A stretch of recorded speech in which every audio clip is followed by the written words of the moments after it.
Bienvenidos a Libre Expresión. Gracias por esta oportunidad, Canal B. Estamos siempre de lunes a viernes a partir del mediodía. Es una jornada intensa en el país. Lo que estamos viviendo parecería que es ficción, pero no es ficción, amigos. Lo que estamos viviendo es, yo diría, hasta patético.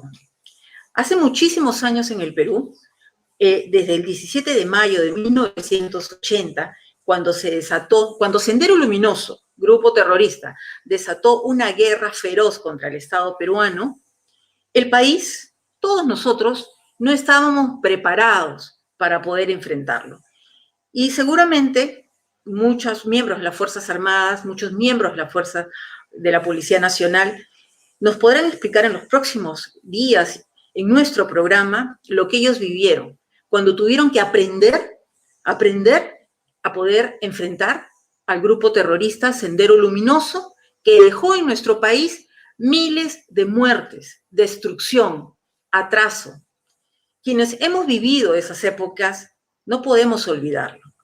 Y creo que tenemos una gran responsabilidad, todos los de mi generación, mayores y menores también, los que han vivido el accionar feroz, terrorista de Sendero Luminoso, tenemos la obligación, creemos, de contarles la historia verdadera a los jóvenes y niños, que no son el futuro, ellos son el presente. Ellos tienen que saber lo que ha pasado en el país. Y parece que no se lo contamos bien, porque lo que acontece en el país desde que el señor Castillo y compañía llegó al gobierno es patético. Esta mañana, en la sede de la presidencia del Consejo de Ministros, que es una sede, digamos, del gobierno, ¿no? Es un local del Estado peruano, ha llegado el señor César Tito. Este personaje ha sido representante de SUTEP Base Puno, ha estado esta mañana en la presidencia del Consejo de Ministros. En las primeras versiones periodísticas se habló que se había reunido con el señor presidente del Consejo de Ministros, Guido Bellido. Luego esto ha sido desvirtuado, pero lo concreto es que estuvo ahí y se ha reunido con un viceministro de Estado. Este señor tiene vínculos con Movadef y tenemos que decirlo, porque hasta parece que para algunas personas les da pavor mencionarlo. Movadef es Sendero Luminoso. Movadef es el movimiento que se formó para defender los derechos fundamentales de los prisioneros. Ellos llaman sus prisioneros políticos, pero son los presos de Sendero Luminoso. Esta es una gota más, ¿no? Una gota más en este vaso, que cada vez está más lleno de acontecimientos, de denuncias, de que miembros del gobierno tienen en su pasado vínculos con Sendero Luminoso, con Movadef, con CONARE, que también es otro grupo de Sendero Luminoso. Entonces, lo que nos preguntamos es, ¿está el Estado preparado para enfrentar políticamente a este grupo? Que no llegó al poder vía las armas, sino que ha llegado al poder de otra forma. ¿Qué está haciendo el Congreso de la República? Que es un poder del Estado, donde están todos nuestros representantes, ¿no? Usted, yo, sus amigos, nuestros amigos, hemos elegido nuestros representantes en el Congreso de la República. Están dando la batalla, están usando las armas de la democracia para enfrentar a este gobierno que tiene sus vínculos con senderistas, con Movadef, con CONARE. Estamos eclipsados todavía de lo que está pasando. Ministro, el presidente del Consejo de Ministros, ministro de Trabajo, muchos otros funcionarios tienen vinculación. El propio señor Pedro Castillo, quiero recordarles aquí esta fotografía, a ver si nos ayuda nuestro compañero aquí en la plataforma digital, Castillo Movadef. Esta fotografía es del señor Pedro Castillo, cuando integraba, ¿no? Cuando representaba, digamos, el sindicato de SUTEP, Sindicato Único de Trabajadores de la Educación Peruana.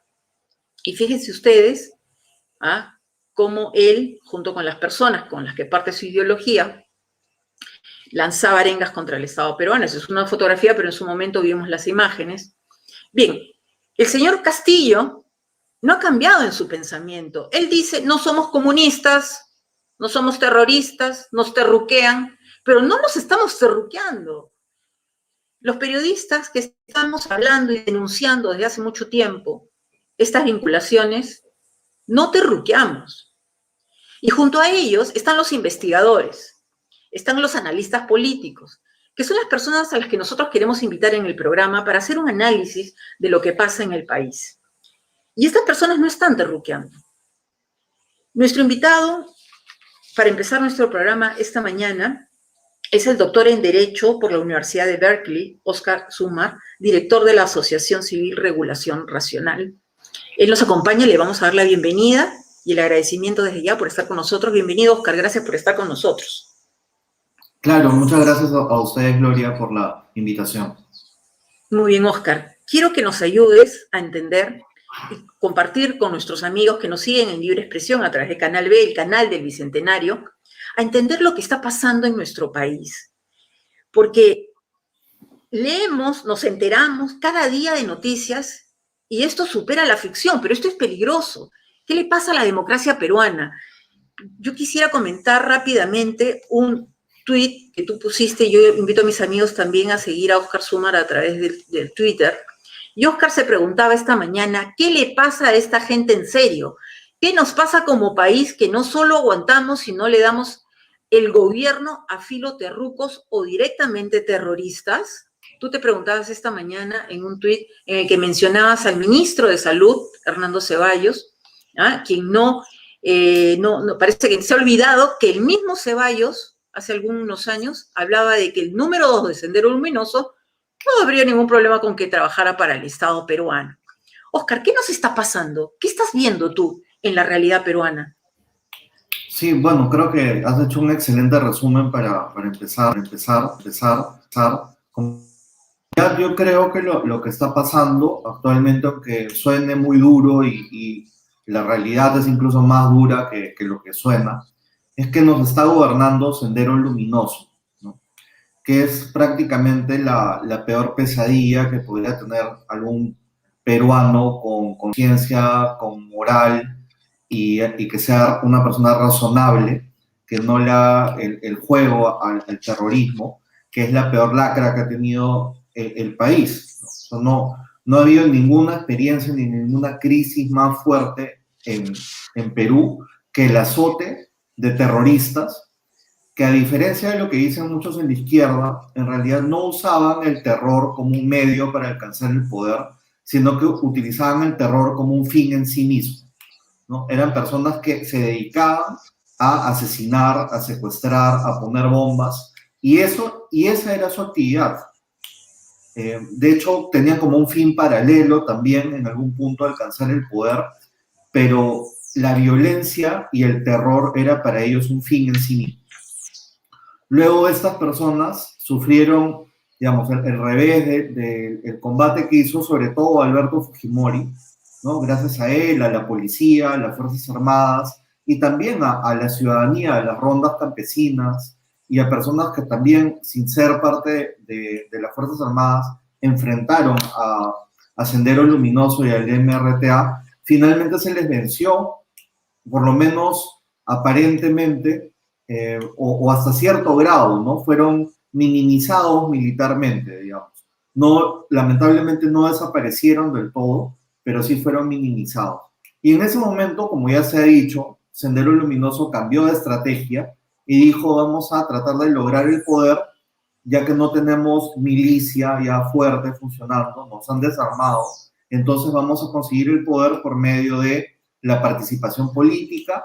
Entonces ellos comenzaron a hacer cosas como copar los sindicatos de maestros, por ejemplo, ¿no? Y a participar en la vida política. A ver, paremos ahí. Sendero, sí. Óscar, solo un segundo, para recordar a nuestros amigos, sobre todo a los jóvenes, porque estamos llegando a los jóvenes. Este programa está siendo transmitido en vivo a través de las redes, pero después, como decíamos, se viraliza. Entonces, vamos a llegar con mensajes puntuales a los jóvenes. En 1992, 12 de septiembre, fue capturado el líder intelectual, el jefe de Sendero Luminoso, del grupo terrorista Sendero Luminoso, Abimael Guzmán.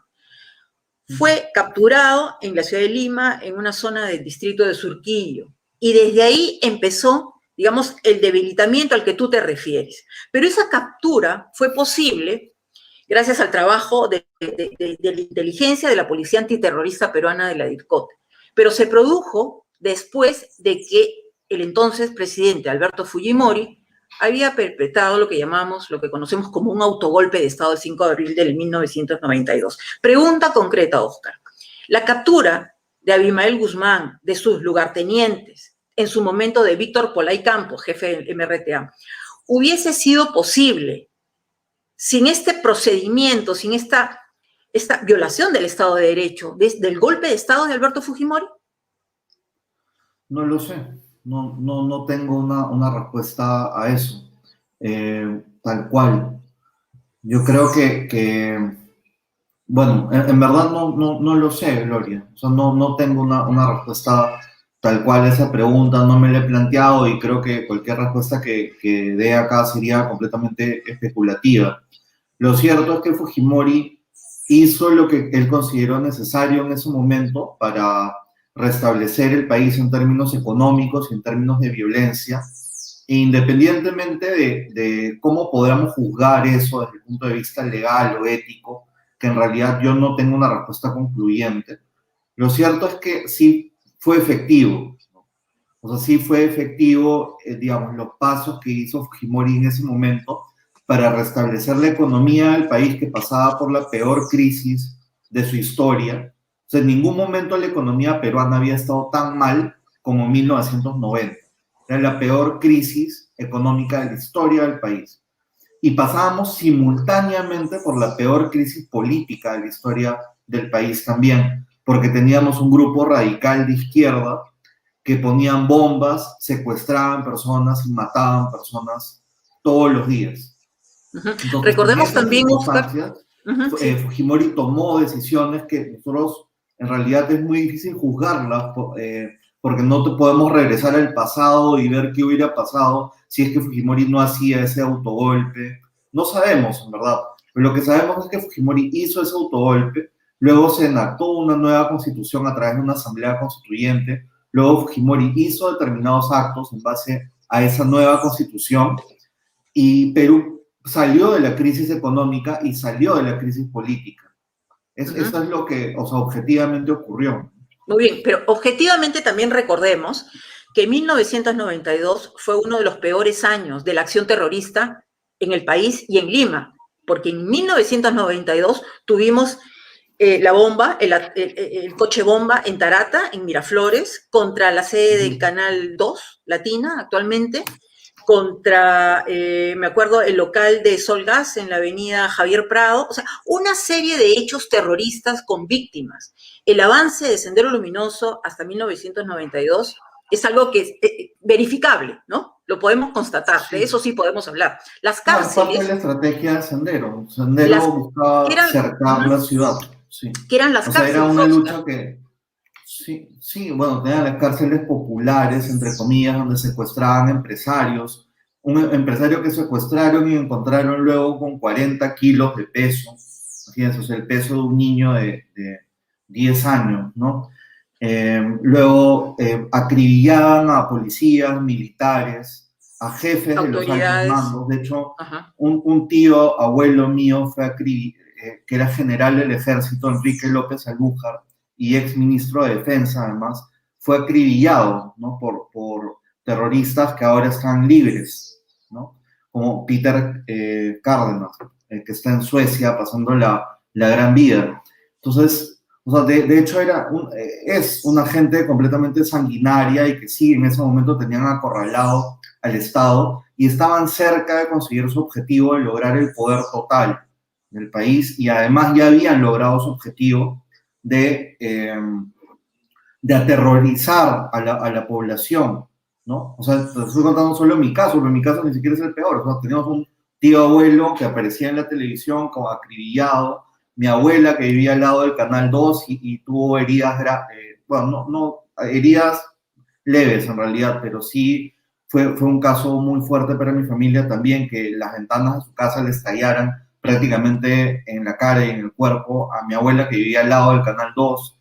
Entonces todos, y bueno, mi familia vive, mira, la familia de mis papás vive en Miraflores, entonces cuando fue el atentado de Tarata, yo tenía, no me acuerdo, como 10 años y literalmente pensé que un avión se había estrellado en mi casa. O sea, yo estaba durmiendo y me levanté, o sea, en mi sueño pensé que un avión había estrellado en mi casa. Y esa era la bomba que había ocurrido cuadras más allá de donde viven, bueno, mis padres.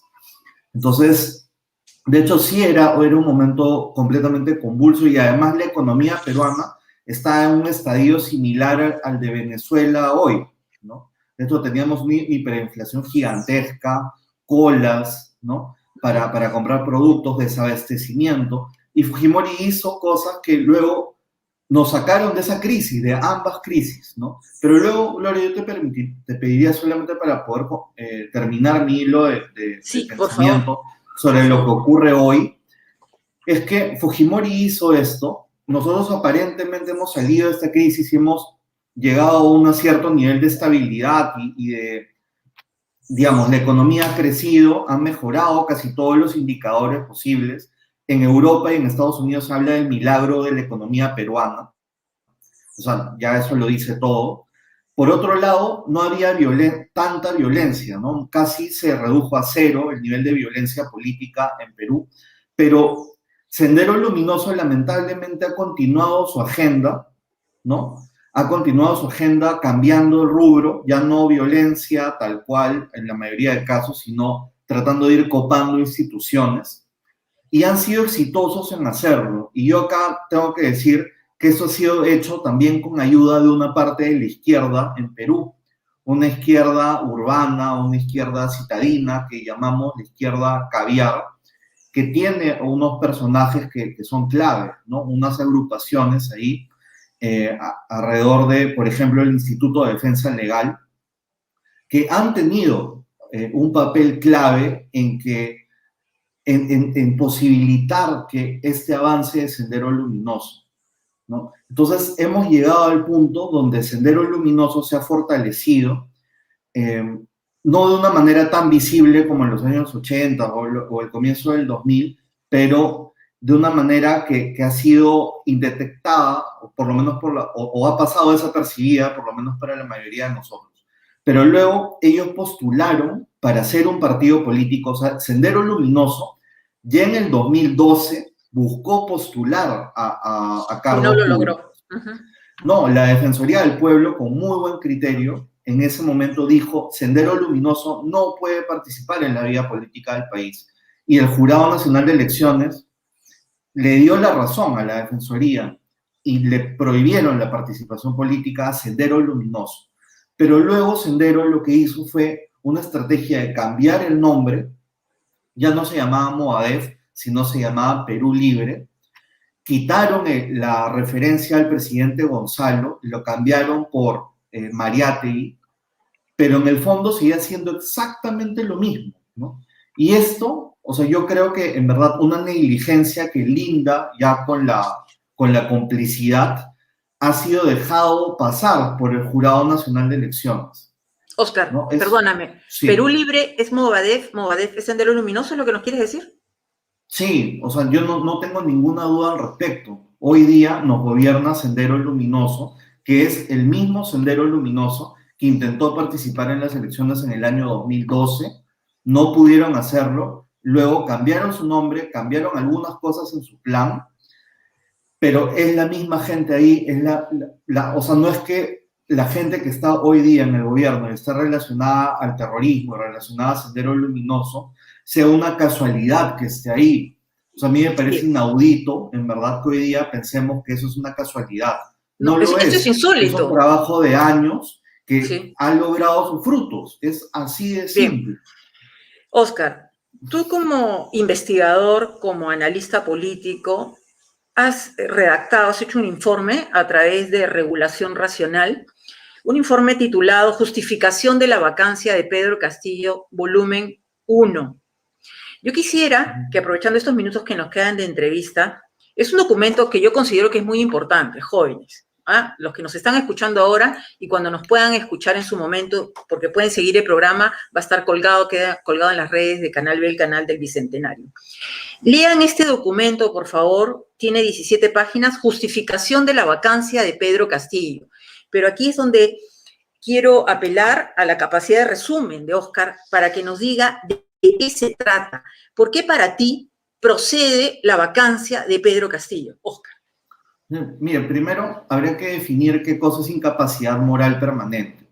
Incapacidad moral permanente significa que una persona no pueda distinguir el bien del mal o distinguiendo el bien del mal decide elegir el mal.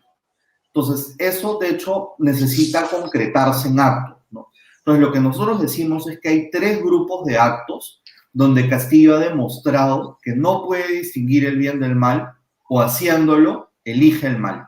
El primer rubro es la seguridad del Estado.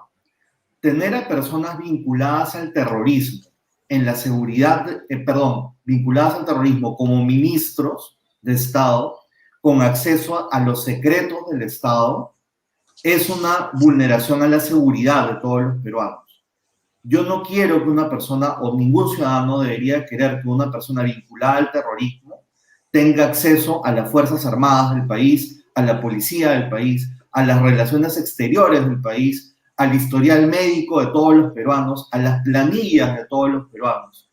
Por eso decía hace un rato que es la peor pesadilla que podría tener un peruano, es ser gobernado por Sendero Luminoso, porque eso significa tener a terroristas a cargo de nuestra seguridad, de nuestras relaciones exteriores, de nuestra salud, de nuestro trabajo. Entonces, ese es un primer rubro, ¿no? La seguridad, que algo tan elemental, nuestra seguridad, nuestra integridad como personas, nuestra vida, está siendo puesta en riesgo por Pedro Castillo adrede. Entonces, es una persona que está eligiendo el mal del país. Pero perdona, Óscar, ¿estamos en riesgo todos los ciudadanos? Y por supuesto, quienes estamos en contra de que esto esté sucediendo, políticos, analistas, periodistas, ¿nuestras vidas también corren riesgo? De hecho, ya hay personas que, como por ejemplo el ex congresista César Combina, se ha tenido que ir del país porque está en riesgo. Yo creo que hoy día, mientras más fuerza vaya cogiendo Perú Libre, Sendero Luminoso, Pedro Castillo, mientras más fuerza tengan, menos respeto van a tener a las instituciones y van a poder actuar de una manera impune, también poniendo en riesgo la vida, la integridad y obviamente también coartando la libertad de expresión, ¿no? Pero de hecho todo el país está en riesgo, no solamente los que opinamos en contra del gobierno o los que tenemos alguna influencia o los que tienen alguna influencia en la política o en la prensa, sino en realidad toda la ciudadanía está en riesgo. Tan en riesgo como si un grupo terrorista gobernara tu país. Ese es el riesgo que enfrentamos hoy día los peruanos, ¿no? Entonces, o sea, aun cuando eso, alguien me podría decir, Óscar, pero tú lo que estás diciendo es es tu análisis en base a información, sí, pero no es una certeza, ¿no es cierto? No hay una certeza absoluta de lo que estás diciendo. Yo les preguntaría, ¿ustedes esperarían una certeza absoluta para poner en buen recaudo a su familia? O sea, si su familia estuviera en riesgo de caer en manos de terroristas, ustedes dirían, si no existe el 100% de certeza, entonces no voy a tomar recaudos. Por favor, o sea, piensen en el país como si estuvieran pensando en sus propias vidas o en su familia, porque al final es lo mismo. Pero, Gloria, si mencionaste... El primer punto es seguridad. Castillo pone en riesgo la seguridad.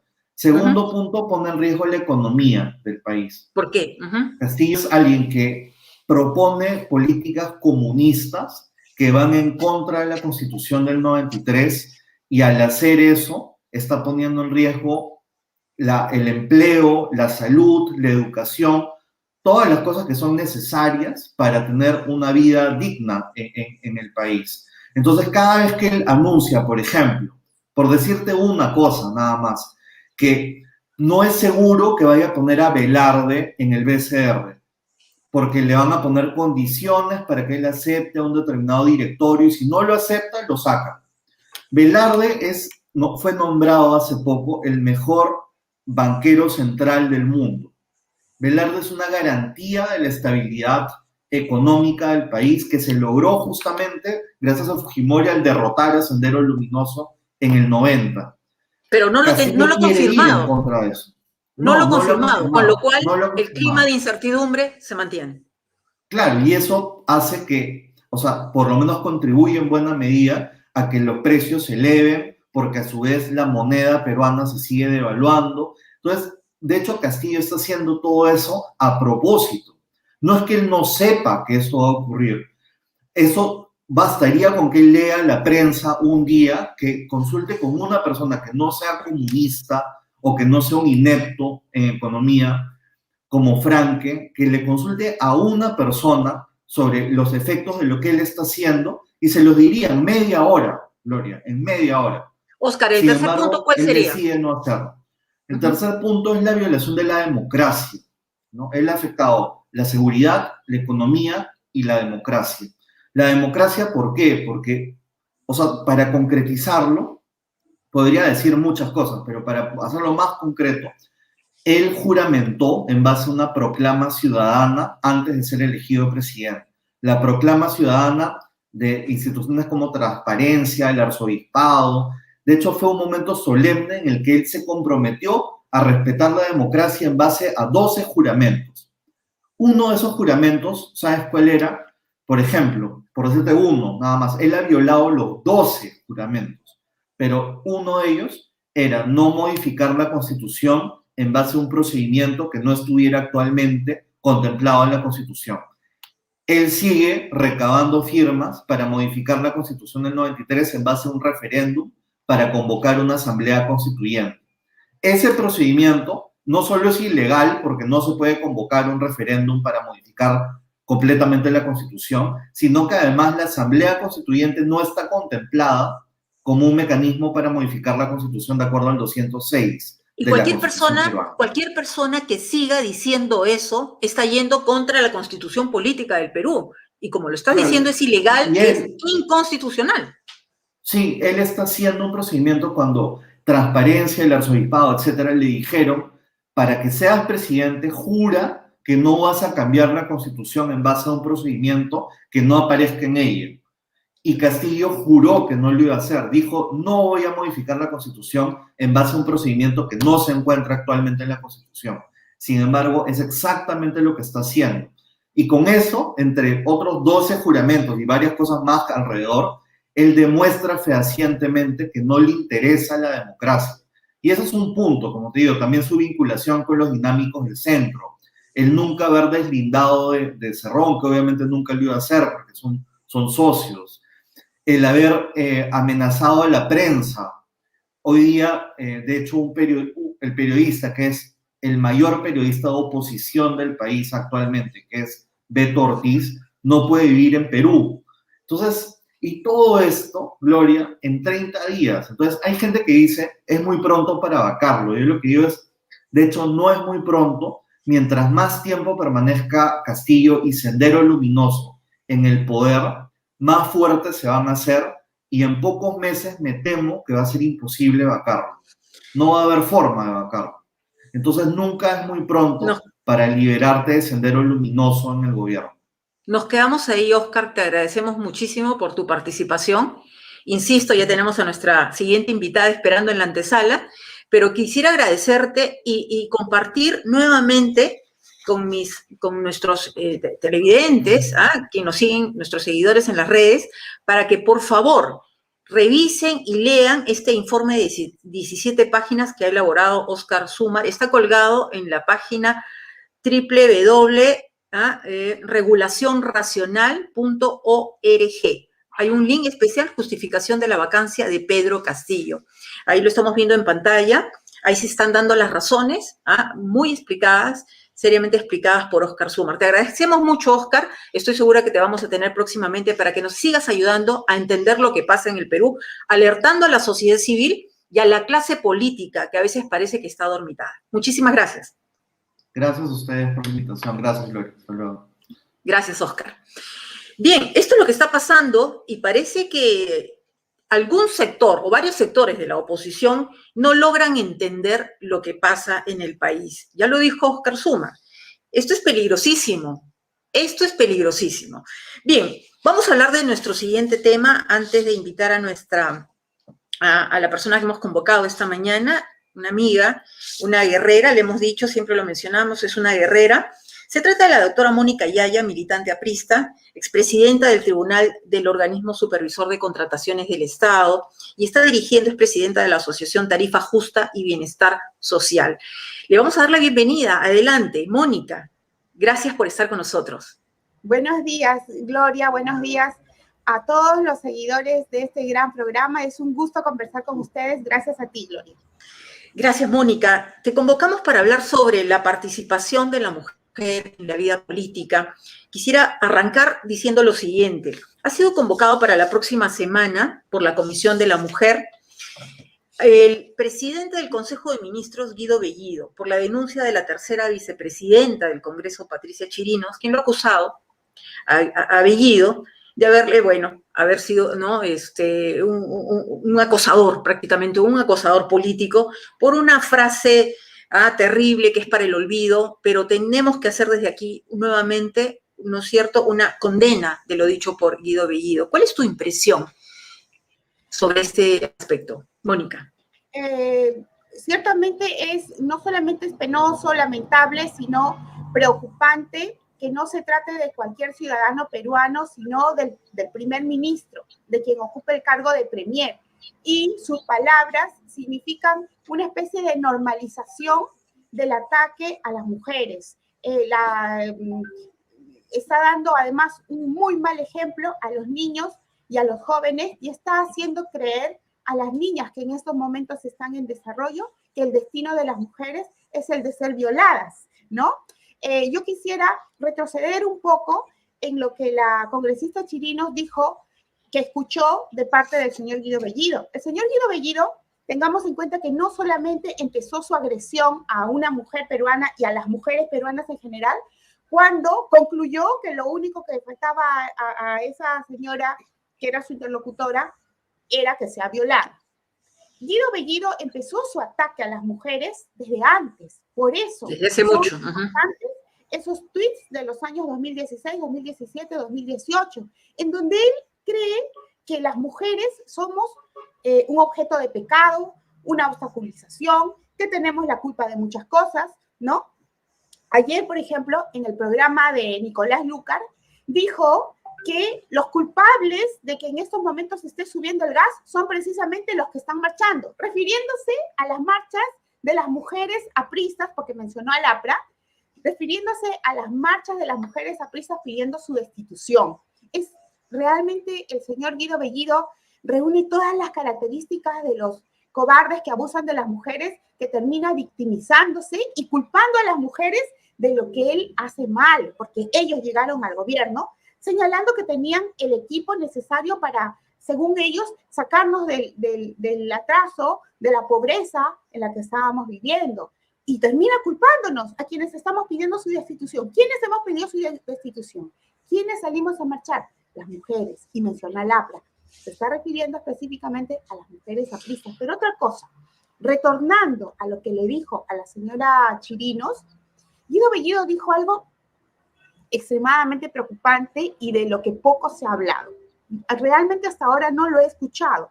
Lo estoy diciendo yo en los programas que tienen la amabilidad de invitarme. Guido Bellido le dijo a la congresista Chirinos, ¿por qué te preocupas por la oficina? Preocúpate por casarte. Esa es una tremenda agresión a las niñas, a las jóvenes y a las mujeres del país. Hacerles creer que nuestro único camino hacia la felicidad es el de casarnos. ¿Acaso las mujeres no podemos ser solteras?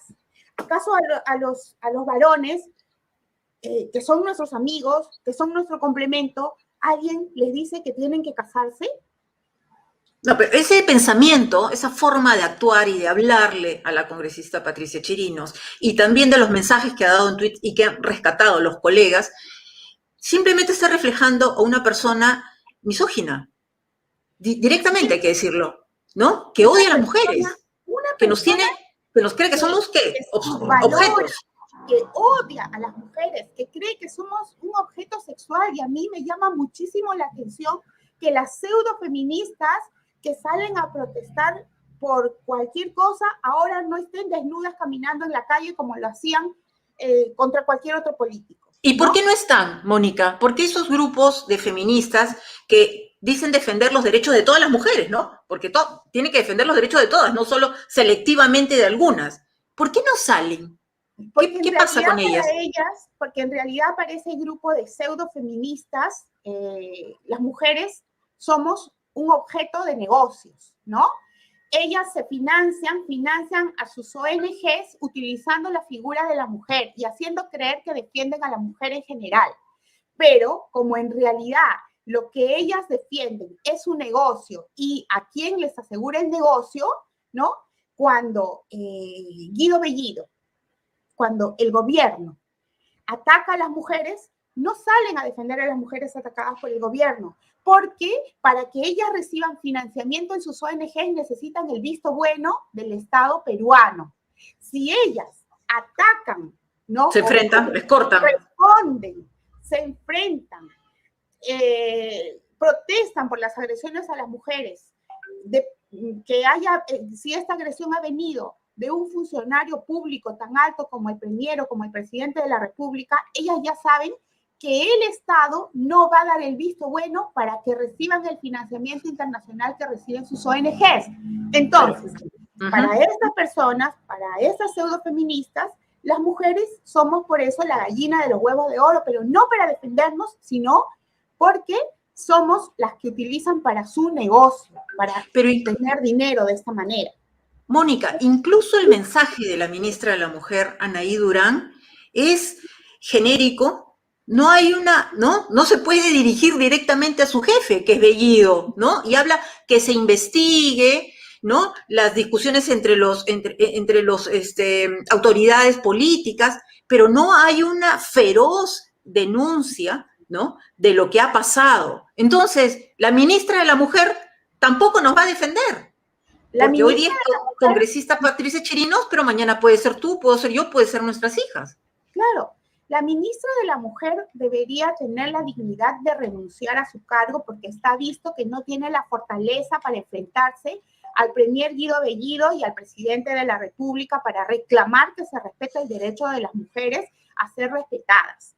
La señora Anaí Durán está además ocupando el cargo en realidad por su cercanía con la señora Verónica Mendoza y también porque ya está comprobado, tiene vínculos con el MRTA, con este movimiento terrorista. Y tengamos en cuenta algo. Fue pareja, hay que decirlo, porque yo creo que hay que decirlo sin miedo, fue pareja de Alejandro, ¿no? Astorga, miembro de MRTA de nacionalidad chilena. Y nos dicen, no se metan con la vida privada. Pero es que nos tenemos que meter porque la señora ha sido pareja de un miembro del grupo terrorista del MRTA. Esos son los personajes que nos están gobernando. Jóvenes, si van a escuchar este programa, sepan ustedes. Mónica. Además, la respuesta de la señora Anaí Durán es absolutamente cobarde. No parece una mujer peruana, ¿no? Porque ella dice, bueno, que se respete el debido proceso, que se investigue. Una cosa, cuando un hombre le pega a una mujer en su casa, ¿qué es lo primero que necesita esa mujer? Que mientras investigan los hechos ese hombre sea alejado para no terminar muerta. Cuando un niño es violado por un profesor, ¿qué se necesita? Que ese profesor sea destituido o sea apartado de su cargo mientras se realiza. En el acto. Si no, esa persona, por el poder que tiene, va a ejercer presión incluso sobre la víctima. Entonces, la señora Anaí Durán no puede pedir que el señor Guido Bellido siga en su cargo mientras continúen las investigaciones. Eso es un acto cobarde también de las mujeres, de la señora Anaí Durán, ¿no? Porque las mujeres tenemos que hacer en estos momentos gala de nuestra valentía, ¿no? Tenemos que enfrentarnos a este poder si realmente somos defensoras de los derechos humanos. Yo no solamente hablo de los derechos de la mujer, porque yo soy sobre todo humanista. Yo creo que hay que respetar tanto los derechos de los hombres como de las mujeres. Pero en Totalmente este de acuerdo. caso, Anaí Durán está renunciando absolutamente a su deber de proteger a las mujeres sin recordar que ella es ministra de la mujer. Uh-huh. Y tan grave como eso, Mónica, es que cuando se produjo este diálogo, digamos, en el que Guido Bellido le dice a la congresista Chirinos lo que le dijo, en ese acto, esa situación, fue presenciada por otros 3 congresistas. Uno de ellos, el congresista Wong, el congresista Tito y otro más. ¿Por qué hay una complicidad? ¿Por qué uno dice que no se acuerda, otro dice, estaban bromeando, como si se pudiera bromear, ¿no? Solo falta que te violen, como si eso pudiera ser una broma. Mire, es una incitación a la violación. Pero es gravísimo. Ojalá que nos demos cuenta cada vez más de lo que está pasando. Y el congresista Wong hasta ahora no dice nada, que lo va a declarar en el marco de la investigación de la Comisión de Ética o de la Mujer, no lo sé. Pero, claro, ¿por qué hay una especie de complicidad? ¿Por qué tienen miedo? Como la agredida no es familiar de ellos, pues optan por la posición más cómoda y que quizás más réditos económicos, quién sabe qué les habrán ofrecido para que se queden callados, ¿no? Es un caso típico de abuso de poder y por eso es muy importante que el señor Guido Bellido sea apartado de su cargo, porque el poder que tiene en estos momentos, poder sobre el presupuesto, poder por sus relaciones con el Ministerio Público, poder con las investigaciones que se puedan realizar ahora a través de la Dirección de Inteligencia Nacional, ¿no? Entonces, tiene demasiado poder y ese poder él lo está usando y está visto mal. Si en estos momentos no se tratara del premier, el señor Wong quizás hubiera hablado, el señor Tito hubiera hablado, pero no lo hacen. Y esta respuesta de que, bueno, era en un ambiente de bromas, es otra de las típicas respuestas cobardes de los agresores, ¿no? Además, hay que tener en cuenta algo. Estamos ante un caso que implica también agresión psicológica.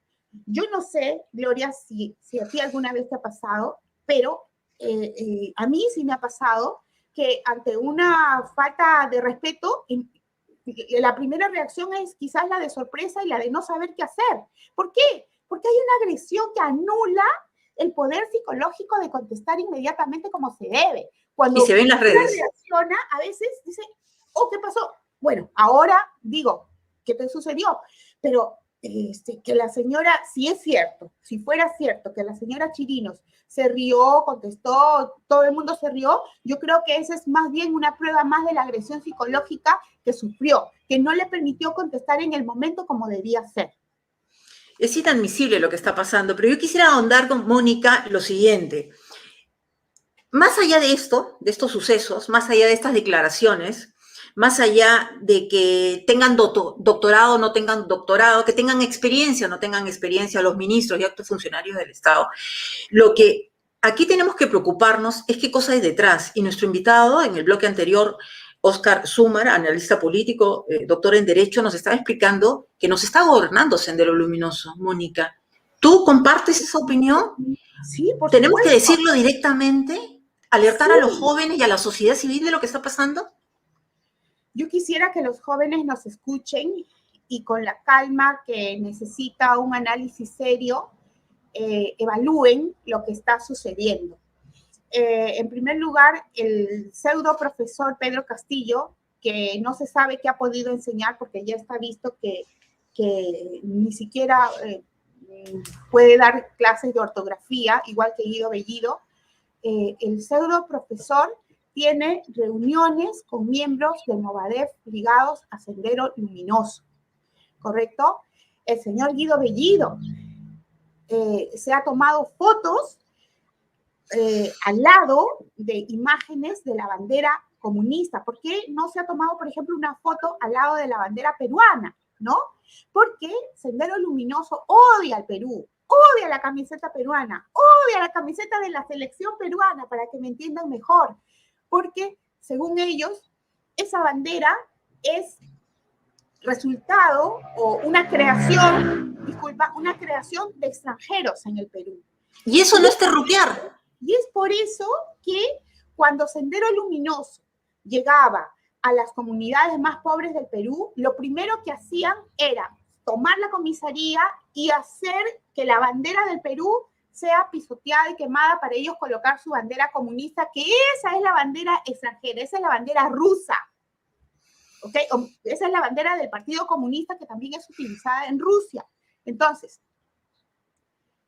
Sendero Luminoso, estimados amigos, queridos jóvenes, odia al Perú, odia a las mujeres. Las mujeres también fueron tomadas como objeto sexual cuando Sendero Luminoso atropellaba esas comunidades campesinas y violaba a las mujeres para producir embarazos forzosos y con los niños nacidos de esos embarazos forzosos, de esas violaciones, engrosar sus filas terroristas. Y esto no es ficción, esto ha pasado, esto está documentado. Está escrito en el informe de la Comisión de la Verdad y la Reconciliación. Hace poco, cuando yo salía de mi domicilio, me encontré con el señor que trabaja vigilando el edificio y me dijo, doctora, quiero hablar con usted, estoy preocupado, quiero saber si, bueno, antes que Pedro Castillo asuma la presidencia de la República, estoy preocupado, quiero saber, como usted sabe, señora Mónica, yo soy de Huancayo, yo escapé del terrorismo de Huancayo y en Huancayo todos sabemos que Vladimir Cerrón y toda su familia son terroristas.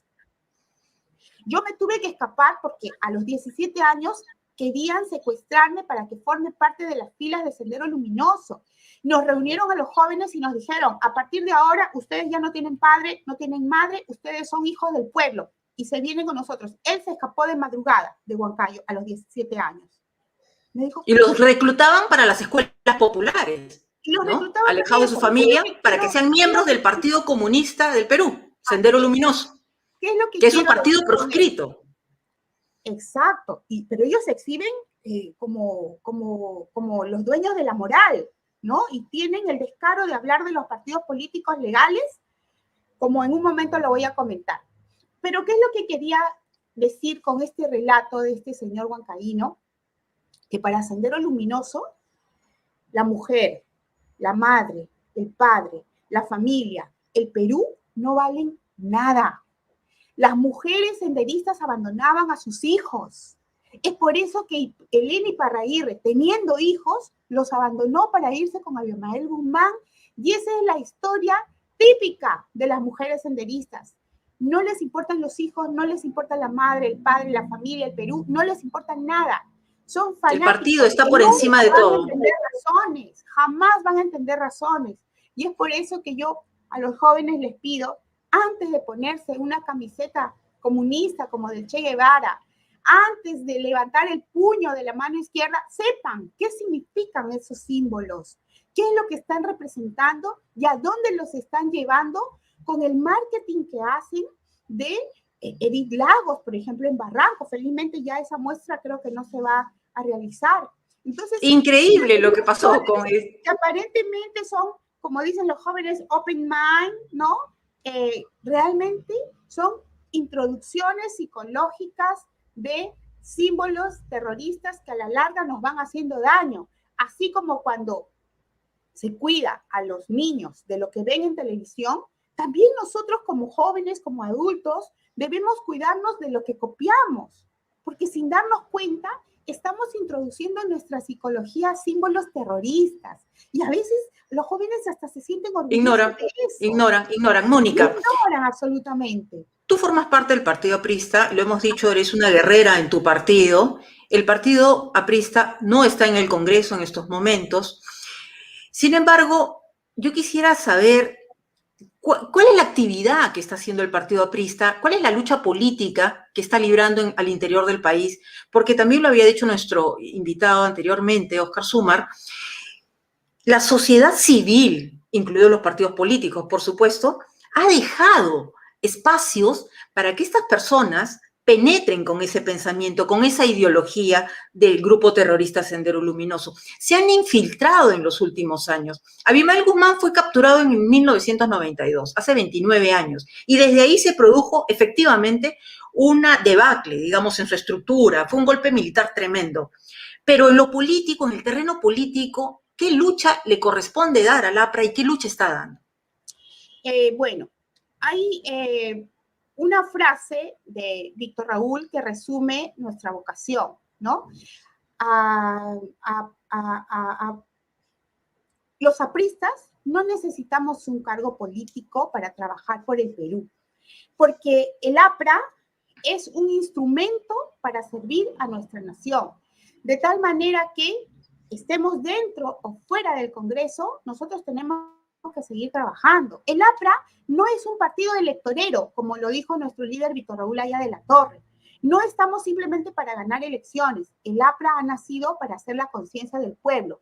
En 1932, en 1938, antes de la Constitución de 1979, después del primer gobierno aprista, en todas esas ocasiones dijeron que el APRA había muerto, y el APRA sigue en pie, y los que mueren son esos partidos con nombres temporales, ¿no? El Partido Nacionalista, no me acuerdo cómo se llaman los otros, que incluso han ocupado la presidencia de la República. El APRA sigue trabajando por el pueblo, pero ¿qué ha pasado?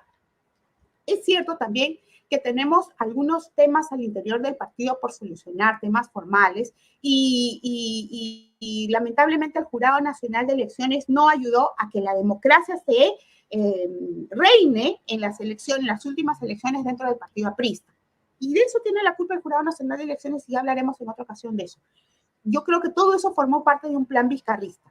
Pero el asunto es que, lamentablemente, contra los partidos tradicionales siempre se han enfrentado los gobiernos dictatoriales. Y yo recuerdo claramente que Alberto Fujimori en algún momento también habló muy mal de los partidos tradicionales, y allí empezó el daño que finalmente ha retornado como un boomerang a su partido, ¿no?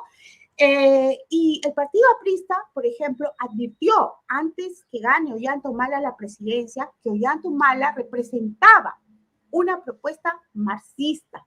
Y si bien finalmente desvió la hoja de ruta que inicialmente tenía, sembró algunos funcionarios públicos que actuaron en favor de la antidemocracia, en favor de esta tendencia marxista, leninista, maoísta, y los vemos en el Tribunal Constitucional, ¿no? El señor Eloy Espinosa, por ejemplo, fue alguien puesto por Ollanta Humala, y en materia de democracia el señor Eloy Espinosa no ha aportado nada.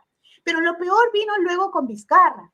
Advertimos, los apristas hicimos esa advertencia. Las marchas de noviembre van a abrir la puerta al comunismo. Y no nos creyeron, nos dijeron que era mentira, que cómo podía ser. Las marchas de noviembre van a abrir con un caballo de Troya para el ingreso de los terroristas. No hicieron caso.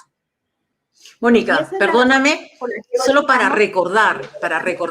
Tú te refieres a las marchas de noviembre cuando fue vacado Martín Vizcarra, ¿no es así? Por el Congreso de la República, haciendo legítimo uso de las herramientas que da la Constitución política. Sin embargo, hubo una serie de agrupaciones y de líderes políticos, Verónica Mendoza, Julio Guzmán, que llamaron a los jóvenes a las calles, a salir a las calles a protestar por lo que ellos llamaron un golpe de Estado del Congreso de la República. Pero esto no fue así, Mónica. Ayúdanos a entender, por favor, porque si no conocemos lo que está pasando, lo que ha pasado en el pasado, digamos, en los hechos recientes de la política peruana, vamos a estar condenados a repetir y a repetir. Así es. Como los jóvenes recordarán, casi a finales del año 2019, ¿verdad? Las marchas de noviembre fueron en el 2019, en el 2020. Bueno, hemos tenido una serie de acontecimientos. Martín Vizcarra asume el poder en el 2018, ¿no? Ajá. Cuando renunció Pedro Pablo Kuczynski. Así es. En el 2019, él cierra el Congreso de la República. Perfecto. ¿No? Utilizando una serie de interpretaciones, cierra el Congreso de la República. Así es. Y en el 2020, el año pasado, él fue vacado, ¿no? Él fue vacado de la presidencia. Así es. Fue vacado. Asumió Francisco Sagasti. Así es. Fue vacado luego que se descubrieran sus actos de corrupción y además la manipulación de los testigos dentro del propio Palacio de la República. Fue vacado en uso de las atribuciones constitucionales y reglamentarias otorgadas al Congreso de la República. No hubo allí ninguna violación a ninguna norma, a ninguna ley, a ninguna constitución. Y además fue una mayoría calificada, la del Congreso de la República, que dispuso la vacancia de Martín Vizcarra. No fue una mayoría simple, fue una mayoría calificada, ¿no? Esto quiere decir que gran número, una gran parte, un gran porcentaje de los congresistas de la República, los 2/3, analizaron la situación y advirtieron que efectivamente Martín Vizcarra no podía seguir siendo presidente de la República. Si no lo hubieran hecho, yo estoy segura que Martín Vizcarra en estos momentos estaría reelecto, ¿ok? Tomaron una decisión que estuvo acorde a la Constitución. Y asumió la presidencia Sagasti, pero luego que Manuel Merino estuvo una semana en la presidencia. ¿Tú recuerdas bien? Luego que no dejaron que el señor Manuel Merino, que de acuerdo a la Constitución debía asumir la presidencia de la República, ¿no? Luego que no dejaran que él asuma la presidencia de la República. Constitucionalmente. Así lo mandaba. Pero aquí hubo una confabulación entre los partidos de izquierda extrema o a los partidos a los que no les interesaba nada el Perú, como por ejemplo el Partido Morado, el partido de la señora Verónica Mendoza, el partido del señor Marco Arana, ¿verdad? Se unieron con el partido de Martín Vizcarra o con los congresistas de Martín Vizcarra y decidieron unirse a los medios de comunicación que recibían dinero por publicidad estatal y marketear esas marchas como si fueran marchas democráticas para derrocar al presidente constitucional Manuel Merino. Y desataron el caos. Ellos son los culpables de la muerte de los jóvenes Cintia y Brian, porque ellos buscaban esos muertos para victimizarse y para culpar al señor Manuel Merino de esas 2 muertes y para que asuma finalmente la presidencia de la República uno de los representantes de un partido por el que nadie votó para que sea presidente de la República, mucho peor todavía. A nadie en las últimas elecciones presidenciales se le ocurrió que podía ser presidente de la República un miembro del Partido Morado. Era uno de los partidos que menos votación había obtenido para la presidencia y en las elecciones congresales. Eso fue anticonstitucional. Y ellos hicieron sus normas en el Congreso, cocinaron lo que mejor les pareció y lo pusieron de presidente de la República. Y ese presidente de la República que tenía, el señor Sagasti, que tenía la obligación de garantizarnos elecciones transparentes, no lo hizo. No lo hizo. De ninguna manera tuvo un gesto, una palabra que permitiera que los peruanos tranquilamente sepamos quién realmente ganó las elecciones de la República, ¿no? Pero, retornando a las marchas de noviembre, que pusieron como presidente a Sagasti, los apristas dijimos, cuidado peruanos, cuidado porque esas marchas están abriendo la puerta al comunismo, están abriendo la puerta a decisiones inconstitucionales. Recuerdo claramente cómo en redes sociales los trolls vizcarristas, los trolls del Partido Morado se reían y decían el comunismo, ja, ja, ja, así no va a ser. Bueno. Hoy lo tenemos. Se está abriendo la puerta al terrorismo. Recuerdo claramente periodistas que se enojaron cuando yo les dije en noviembre que no estaba de acuerdo con esas marchas porque eran una puerta abierta para el terrorismo. Se enojaron y lógicamente nunca más me quisieron invitar, ¿no? Pero es lo que tenemos hoy día. Y sin ninguna vergüenza, con mucho descaro, esos mismos periodistas ahora se hacen los sorprendidos. Sí, efectivamente. Mónica, para cerrar, porque ya no... Retornando a tu pregunta, solamente quería recalcar que el partido aprista sigue al lado del pueblo. Sigue al lado del pueblo y nosotros cumplimos con nuestro papel de ser la conciencia popular, la conciencia del pueblo. Esa voz que seguramente a veces suena espesa y que te dice, cuidado, que va a suceder esto. No va a pasar nada. Cuidado, que va a pasar esto. No va a pasar nada. Bueno, lamentablemente se cumplió lo que el partido aprista dijo. Pero ese es nuestro papel y nosotros tenemos que seguir siendo esa voz espesa que le sigue diciendo a los jóvenes, cuidado con lo que va a pasar, cuidado con lo que estás haciendo, cuidado que te están utilizando. Bueno, es la labor que le corresponde a los partidos legales, ¿no? Los partidos políticos que están en la legalidad, ¿no? Así es. Hacer su propia lucha política, desde donde estén. Ya no nos queda tiempo, Mónica. Yo quiero comprometerte para invitarte frecuentemente a nuestro programa y nos ayudes también desde tu punto de vista a entender lo que está pasando en nuestro país. Solo me queda agradecerte por tu tiempo y tus declaraciones. Gracias a ti, Gloria, y permíteme felicitarte por la gran labor como periodista valiente que desempeñas. Muchas gracias a ti. Muchas gracias, Mónica. Será hasta la próxima. Muy bien, llegamos hasta aquí, nos ganó el tiempo. Gracias por su compañía, amigos. Gracias por tener la oportunidad de estar con ustedes. Quiero agradecer rápidamente a las personas que nos han escrito, no los hemos podido contestar, pero estamos leyendo y vamos a seguir leyendo todos sus mensajes. Ayúdennos a poder compartir los contenidos periodísticos del Canal B, el canal del Bicentenario. Estamos aquí firmes, ¿ah? No nos llama otro motivo que estar compartiendo con ustedes información, declaraciones de nuestros invitados para que nos ayuden a entender lo que pasa en nuestro país. Somos valientes, somos Canal B. Hasta la próxima. Gracias.